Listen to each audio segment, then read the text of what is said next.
Welcome to the Shower Epiphanies podcast, where we explore your hidden thoughts and desires, revealing your greatest drop the mic moments. Now, here's your host, Art Costello. Welcome to the Shower Epiphanies podcast. Today, my guest is Dr. Aaron Smith. Aaron is a second-time guest on my program. He's an author, an active leading STEM school director, and a professional speaker with expertise in workplace readiness. Aaron assists schools, corporate supporters, and community leaders to collaborate so educational professionals understand the needs of business. Aaron is also the author of Awakening Your STEM School and the newly released book, which we're going to talk a lot about today, Blank Check, What If You Were Asked to Reinvent Public Education, a young adult novel designed to inspire a new generation to become involved with fixing the public school system in America. Highlights include the Crystal Star Award from the National Dropout Prevention Center to earning the State Partnership Award from the Virginia Department of Education. Besides the numerous accolades, Dr. Smith's proudest achievements are being married to his wife and being a dad to his 3 kids who challenge him to reach for the stars every day. Old friend, welcome to the show. Thanks, Art. It's always fun to talk to you and truly an honor. Yes, it is for me too, because we always have these great conversations about school and education in America and all that. What have you been up to lately? Oh, gosh. Outside of e-commuting, we're doing everything from learning about distance learning, understanding the intricacies of that. I've been dabbling a little bit with virtual reality. We've got that going in our building. So we're trying to create specific scenarios that kids can undergo and just trying to keep up with the workforce, seeing what the needs are and how we as a school can bridge those needs even in times like these. These have got to really have been challenging times. Our schools here in Texas, I don't think we're very prepared for teaching kids through Zoom and through all of these different platforms that they have now. One school district we have here, which is really an exceptional school district, is called Westlake. And I have friends who their children go to that school district. It's the only school district that I know that actually transgressed, I don't know what it is you would call it, but transferred into the online learning platform almost flawlessly. Wow. My daughter is in a school district south of Austin, and she says, Grandpa, I can do all the homework they sent to me on Monday. By noontime Monday, I can have it done, and I don't feel challenged. And I told her, I said, Tori, you've got to challenge yourself. And we've assigned her reading and all those kind of things.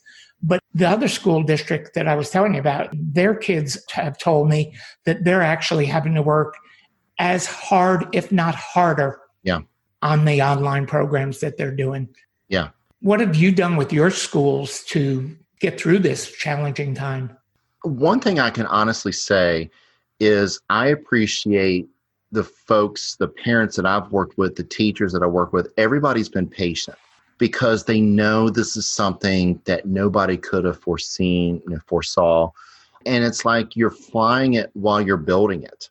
And you have to make constant adjustments because you learn new issues that pop up. Give you an example, I'm 5 weeks in e-commute mode, and I got a brand new technical situation to 11 kids I was never made aware of. So it's a lot of learning new technical things. It's learning how to reteach because teachers understand how to use digital learning and the digital learning platforms like Google. The problem is teachers don't know how to fully utilize it. And hopefully that makes sense to you because anybody can post up a video. Anybody can put up a PowerPoint. But there's still a disconnect. You're missing that human element. You're missing the feedback, the engagement that you would get and captivate a truly rich and meaningful conversation. In education, we prepare through lesson plans. And our lesson plans would include some sorts of technology. And before this, we would have an occasional technology piece where you would do, let's say, poll everywhere or you would do, let's say, an online lab that would last for 10 minutes or so. But because of the distance, and then you also have the situation where those who don't have access to technology, the internet, you've created a digital divide where you've got to find a way to shore them up, just like you've got to reassure the kids who you're connecting with daily. So it's created opportunities, but it's also created a lot of difficult and strenuous situations. I can identify with this because I have an online course, and it's some of the same challenges for me.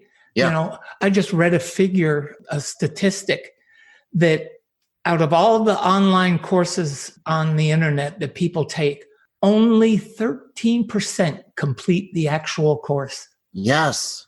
It just floored me.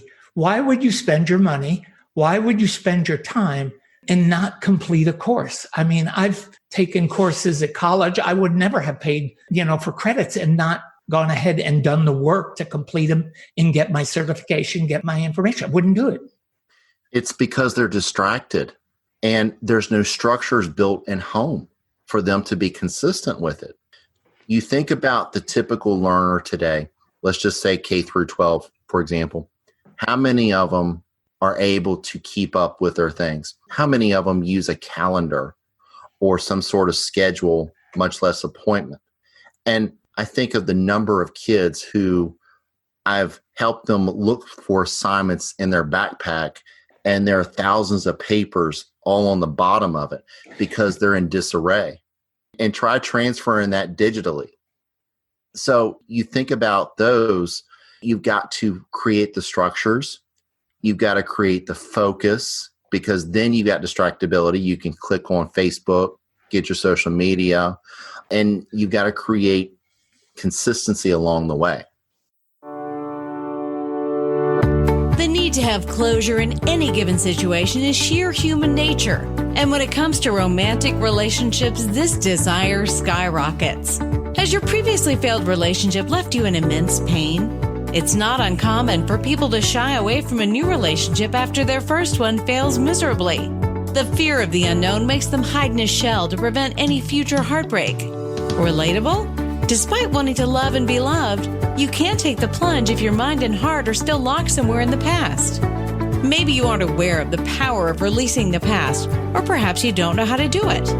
Art Costello in his online course teaches the art of moving on from bad places to happier, more stable ones. This course can change your life for good, helping you beat all kinds of negativity on the road to eternal bliss. Sign up now before the gloominess gets the better of you at expectationacademy.com. Gets back to the same old thing that you and I have talked about every single time. It's not the teacher's job or the administrator's job to do that. You're having to do the parent's job, because the parents are the people who should be setting the structure for their child's study habits and all that. Am I wrong? I'm not a person who wants to put off things onto other people. I take full responsibility for what Right. my actions are, what my kids' actions are. Right. I want to set up the systems that make them successful. Not very many parents, I think, is what you're telling me, do that. It depends on the families. And I think we all agreed there has to be, to a degree, some accountability at home. Parents have to wake their kids up and tell them they've got school today, they've got class at 9:00. But you also have to take into consideration how many families are still having to work because they're quote unquote essential workers. And the high school, the oldest one, has to watch the siblings who are elementary school kids. So he misses out on that time.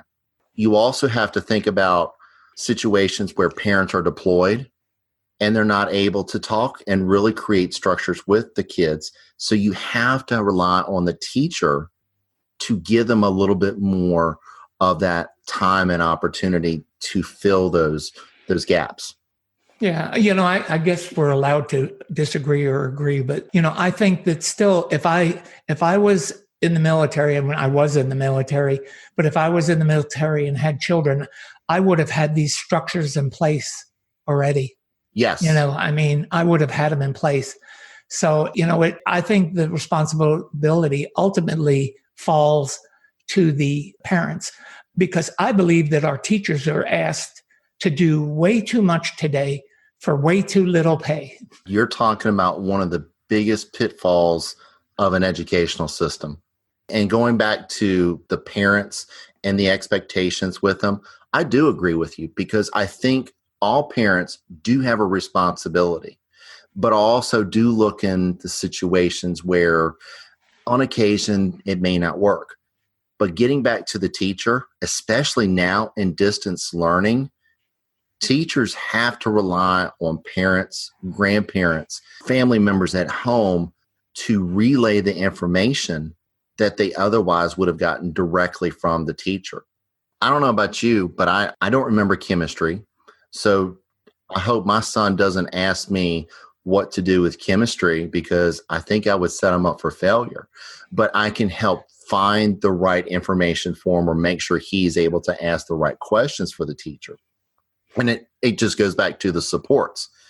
Parents have to understand that we all should take a concerted effort in verifying and ensuring all kids graduate confident and competent. They're not going to have all the skills. That's another conversation. But give the kids the ability to feel confident, and as well as have the chance to learn to the best of their ability. Yeah, I guess one of the things that I thought about when you said all of this was the old phrase, what is it? It takes a community to raise a child. It does. It really does. And I think that that's what just dawned on me. I know there's personal responsibility, but we actually have a communal responsibility to make sure every child is taken care of. And I can see where you're more geared that way, because you see such a broad range of economic situations from children, emotional situations, split families, all of those things come into play in children learning appropriately in a good manner. So it is not just necessarily my city or your city, because children across the world are having to go through the same situation in terms of distance learning. You're going to have a divide between the affluent and not affluent. You're going to have a divide between already ability between kids. The neurodiverse kids, how are they being set up for success? How are the parents relaying the information to the kids instead of just giving it to them and turning on Candy Crush? You have to put everything into perspective. And unfortunately, in my experiences, there's over communication when problems have occurred, when it should be the other way around. We should be over communicating prior to and preventing crisis and disasters. That's one of the biggest pitfalls that I see in education, is that there's a disconnect. And there are those who feel like education is fine. They don't need to do anything. But it's quite the opposite. When you fix education, you're going to be fixing a lot of the world's problems and increasing the quality of life for the kids. Oh, I absolutely agree with that 100%. And I was going to ask you a question. Every time we talk, I think of different things to ask you. And one of the things that has always intrigued me, because I watch a lot of the schools here in our local area in Central Texas, and we have a large Asian and Indian community from India, and they are always in the top 10% of their class. Yeah. They seem to be driven by education. I have a friend in New York. Her name is Dr. Bindu Babu. She is a medical doctor. She has 2 PhDs. She has more degrees than you could ever imagine. She's a Reiki master. She does all of these things. And I asked her that question, and she said, in her part where she lives in India, if you are expected, it's the expectations that their parents put on them, that they are going to, only way that they can be successful is being multi-degreed, become doctors, lawyers, and all of those kinds of things. But here in the high schools, you see it all the time. They're in the top 10%. The Vietnamese, the Indian population, the kids, they thrive and And they're involved. I've heard people say, oh, well, that's all they do is study, study, study. But they're in theater. They're in all the different. Balanced. Yeah. I mean, they're driven, though, when it comes to learning. They're more focused in it. Mm-hmm. And it's amazing. Because there's a culture and an understanding where education is valued. And unfortunately, a lot of families that are less affluent focus on the moment rather than focusing on the future. And that's a part of poverty that I've learned is families sometimes literally don't know where they're going to live from one day to the next. And it's hard for them to think about 5 and 6 years down the road for their kids when they're just trying to survive today. And that puts already an immense amount of stress on the kids. And when you have families who come from different cultures and different countries and come to America, they see the opportunity, they see the value. And English language kids, I love them because they're fun.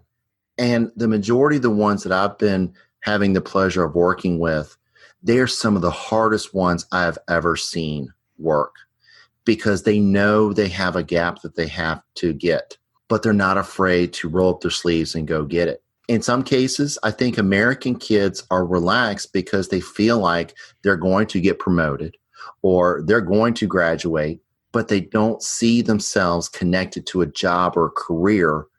And that's another one of the pitfalls of our schools. We talk about it, but we don't have the system set up to create internships, to create mentorships, shadowing opportunities where you get those kids hooked into great opportunities, great careers, well before they cross the stage. I think that a lot of kids see it, but they don't believe they can attain it. They believe that it's more for somebody else, not them.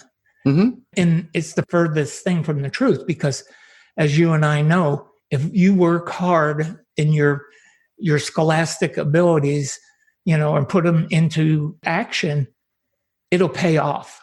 Absolutely. You can be anything you want to be when you really want to be it and you have the passion to totally go after it. You bet. When kids come on board with us in the 9th grade year, I explain to them with their families, seeing things over 10 years, there's 3 key factors that kids that leave the program and are successful have along their journey. Number 1 is they ask for help when they need help, and they're not afraid to go get the additional support. The second thing is they surround themselves with the right people. And I tell them, you don't want to be the smartest person in the room. You don't want to live for the moment. You don't want to go where your friends are going. You need to go where your heart goes. And that especially should be true for careers. And then the third thing I remind them is that their attitude equals their altitude. And everybody's going to have crappy days. Everybody's going to have great days. But if you stay focused and driven and you keep taking that steps towards that degree, that certification, that job will become intimate. God, Aaron, we need more people in administrative positions in the school system like you. You have a heart for your students and you actually transpose that to them and you verbalize it to them. And God, we just need more of you out there, Well, thank you, first of all. I'm going to tell you right now, there's a lot of champions out there. And not only are they really committed, I've seen and heard of many people across the country spending 50, 60 hours, especially during distance learning, trying to do everything they can to make sure their kids have everything they need. And, teachers know they're not going to make a lot of money, but teachers should be valued and appreciated. And it bothers me sometimes when parents don't realize how much of a concerted effort that they try. And it irks me when they cannot pick up the phone, but yet they can pick up their child's phone during the day and tell them to call them at lunch and say, hey, what's going on? It rubs me the wrong way. Has anyone ever inspired you to discover a happier, healthier, and more fulfilled you? It is a magical experience, isn't it? Inspiration is indeed very powerful, yet it's often undermined. It can lift you from the ground to the sky in no time. Have you ever thought about returning the favor by inspiring the people around you? If you don't think you have it in you, we have good news for you. Art Costello's online course has everything you need to learn to supercharge yourself and shape your character into a powerful personality. Get ready to discover your strengths and unleash the creativity within. Don't believe it? Check it out yourself by signing up for this life-changing course at expectationacademy.com. That's expectationacademy.com.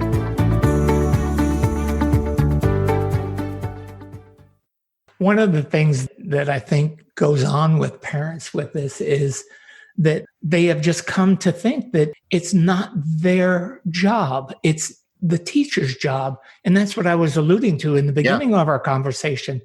It's not the teacher's job. It is the parent's job, but they are so self-centered themselves and, and into, like you said, living in the moment. I mean, they're in jobs that they hate.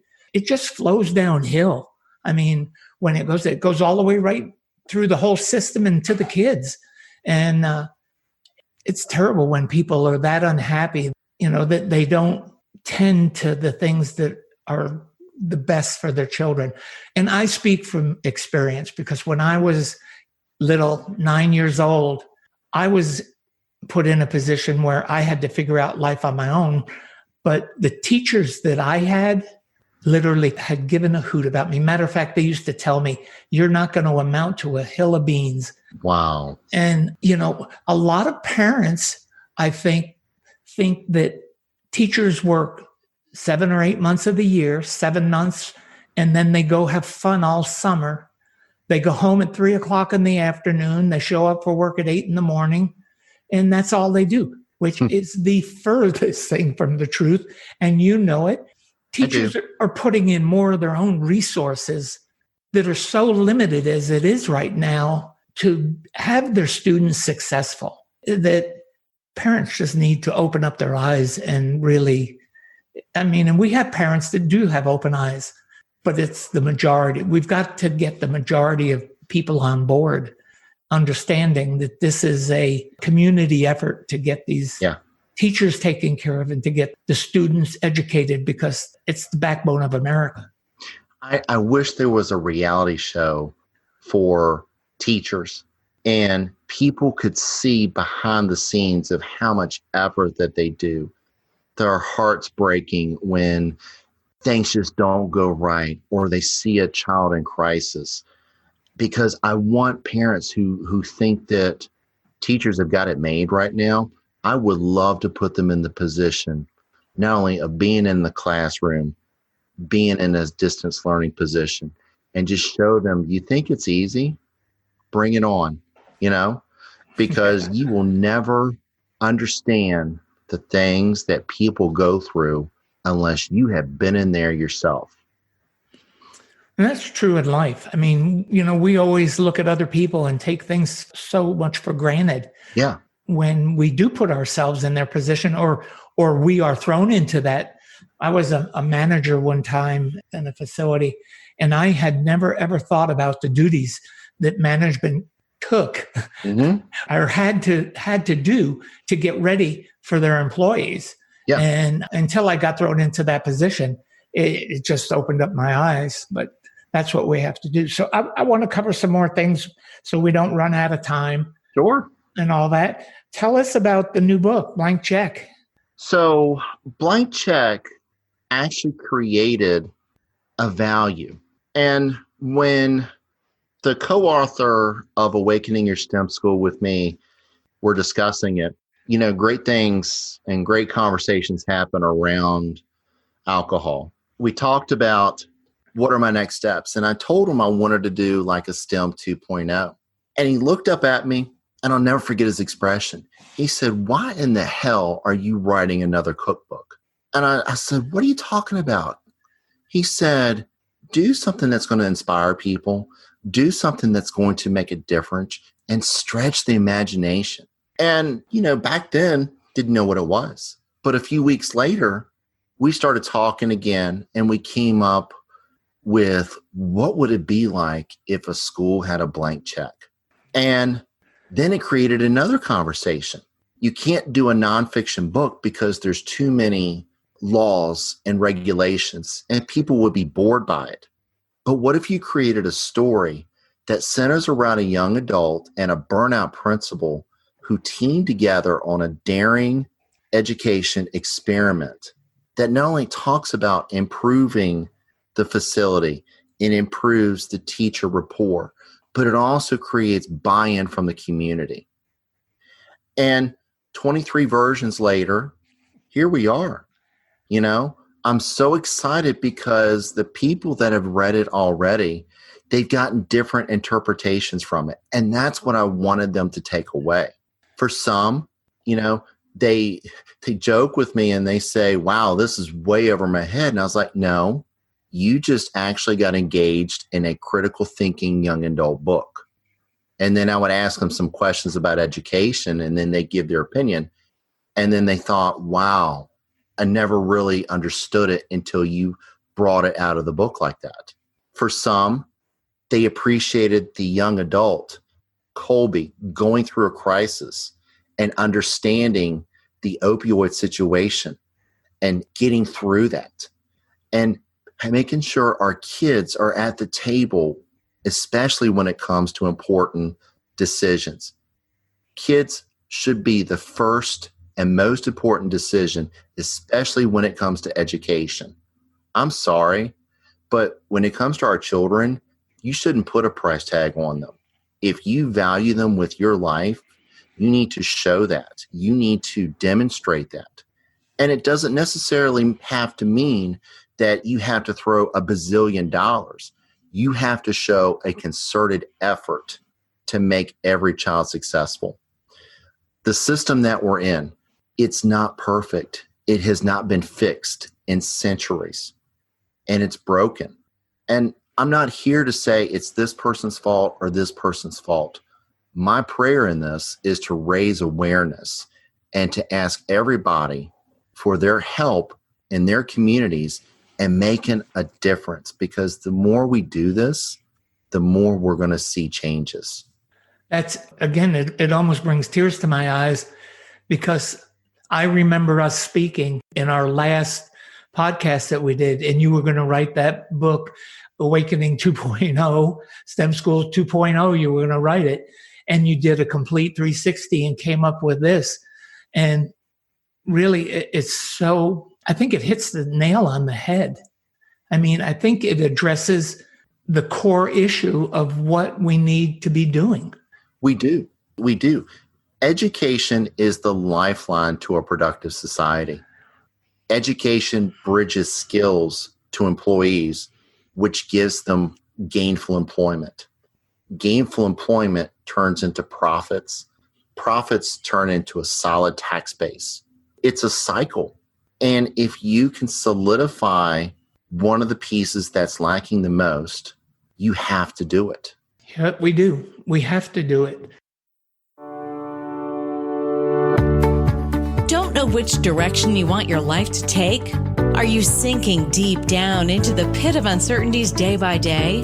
So, what's the secret to leading a happy, satisfied life? It's taking matters into your own hands.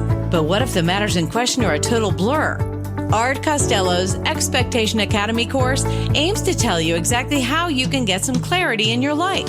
This course can be your savior on your journey to reinventing yourself. While you certainly can't plan your whole future ahead, you can definitely control twists and turns your life takes. So what are you waiting for?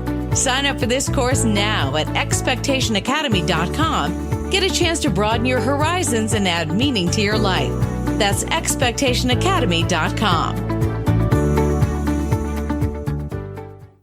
Let me ask you a question, because it was another thought I had when you and I speak. They just come at me like zingers, I guess. Come on. Do you think that under our current school finance system, do you think that the schools are wasteful in some of the ways they spend their money? It's going to depend on the account. And let me clarify this. At the end of the school year, school systems will scoop up any unused money and spend it on valuable projects or initiatives, capital improvements. But there are specific accounts that you cannot touch. And in some ways, those become waste because you're not able to transfer it to another need within the division. One of the things that I was and maybe it's just Texas because we're such a football crazy environment, but we have school districts here that have stadiums that would rival any college facility. Mm-hmm. I mean, we have a school district that has spent $100 million on a stadium.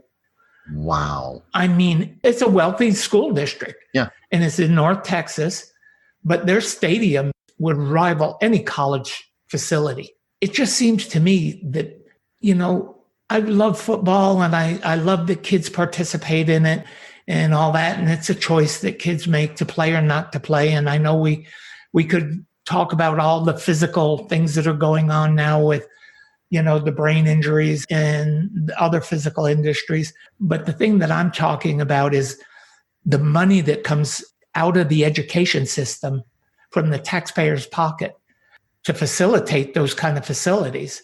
Yeah. It could be better spent on, and that I think that was part of the Robin Hood process here in Texas. They robbed Peter to pay Paul because we have so many little tiny school districts that have 3,000-4,000 students in the total school district, mm-hmm. where we have other districts that have 100,000 kids in the system. And they're wealthy school districts. And they've taken money from the wealthy school district to put into the poor school districts. But where they make the difference in the big school districts is the bond elections that they put up. Yeah, the referendums. Yeah. Yeah. I mean, I just go, oh my God. I mean,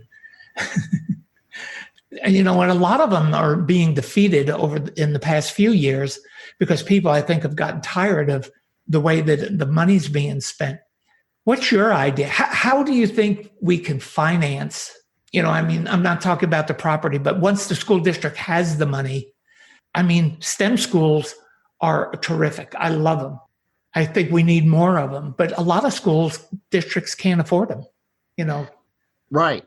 And understand STEM is the combination of 4 industries: science, technology, engineering, and mathematics. You can be a STEM school, but it could be anything from the integration of these. It could be something like a commercially based Project Lead the Way type of thing. It's how the school embraces that concept, how they buy into it. And that's where you will see very creative things come out. That's where you're going to see kids who love being at school every day. That's where you're going to see a difference in the kids' skills versus non-skills. Funding is always a funny topic because people are afraid of, why am I spending money on this? But if each one of us gave a little bit, think how much more we would gain. Every high school dropout, I saw this the other day, every high school dropout in America is a loss of $292,000 in the economy. That's something to really think about and ponder. $292,000. And how many times are we focused on those kids? We're not, because that's called the silent epidemic high school dropout. Mm-hmm. Because basically once they fall off, the school system unfortunately doesn't have the resources to go after them and find them and learn their story and to keep on getting them back on track. Schools really need to be created with a model that allows the teacher flexibility to address and teach each student. Parents should have a responsibility of making sure kids are prepared in terms of their homework, in terms of socialization. And if they're not able to do it, at least have a little bit of awareness to tell the schools that they're not equipped to do that. Boy, there's so much in there to think about because, I keep referring to Central Texas, we have a large population of students that come across the border who are not bilingual. They come into the system and the dropout rate is, I think you would fall off your chair, but I don't want to tell a tale, but I think it's somewhere around 57% here. I believe that. You know, I believe that. Yeah. I mean, it's huge because they don't fit in. They don't feel that they fit in. They don't feel that they are tended to. I mean, there's all kinds of reasons. But when you multiply that by $292,000, that's a huge economic impact. It is. And they can't get jobs anymore. I mean, and what do you do? What do kids do when they can't get jobs? They sit around, they lounge around, and then they end up getting into trouble. Well, they become a burden to society. Exactly. Got to stop it. And the way that we're going to have to do that is we have to rethink the things that we've done in the past. The states are going to have to give more money to the rural areas, just like they're going to have companies think outside of their little region how they can get more highly qualified and retrainable employees available. It sounds like a lot, but it's not. It's all about what you think you need to prioritize. One of the problems I see is that I don't want the government to get bigger. And I'm talking about the federal government. And there seems to be a big argument between the states and the federal government in funding, because I know in Texas, we fund our schools through property tax. Our property taxes here are very high because we don't have a sales tax. Mm-hmm. Or I mean, not a sales tax. We don't have a personal income tax. We have a sales tax. We don't have personal income tax. But, they said that the lottery was going to fund schools and all that. They end up throwing that money into the general fund, which goes into what they call the rainy day fund. Mm-hmm. I mean, there's all kinds of issues. And everybody's always saying we'd like to see the federal government put more money into the system. And honestly, I've always been one for a flat tax. We have a flat tax that is straight across the board. It's graduated. The poorer you are, the less you pay. The wealthier you are, have it go to 10%. But have everybody, even corporations, pay 10% on their gross profits and have it paid into there. And then we can allocate funds from the federal government to the state and let the state administer the program and have so much goes into education, so much goes into here, there. But I don't know if I'm wishful thinking or what, but no, you're definitely hitting the nail on the head. I look at it like every locality is a student. Some students are going to be brilliant. They're going to get things very easy. You're going to have some that are everyday average, and you're going to have those that are going to need additional supports. And there shouldn't be strings attached to those that need additional supports. We focused on standardized testing too much. Oh. Now, let me tell you something. I believe in testing, but I think we're over testing. And if we are to find a place where we can take away a little bit, I think we need to take away on that. In my experiences at Aviation Academy, our kids use real life problems as they're building an airplane, as they're flying in a flight simulator, as they're using our wind tunnel. When you use those real life experiences, they're going to be more than prepared for the test. And that should be what is essential, is not whether somebody passed or failed a standardized test. Are they able to do the job and the skills that they need to do at the next level? You're talking about billions of dollars every year that is spent state, local, and national from companies like Pearson and McGraw-Hill, some of the gorillas who control education because they're able to drive influence. That's the scary part. If we can reverse that and let the businesses say what our schools need, let the community say what our schools need, that's when you'll see a quicker and more rapid response to fixing it. My next question, how can we help you spread the word about this? What can my audience do? I know I have a lot of teachers that listen to my show. What can we do? Well, first of all, allowing me to share the story, because social media, unfortunately, focuses so much on negativity. They focus on the bad things of life. And I think, number one, we need to celebrate the achievements that we have already in place.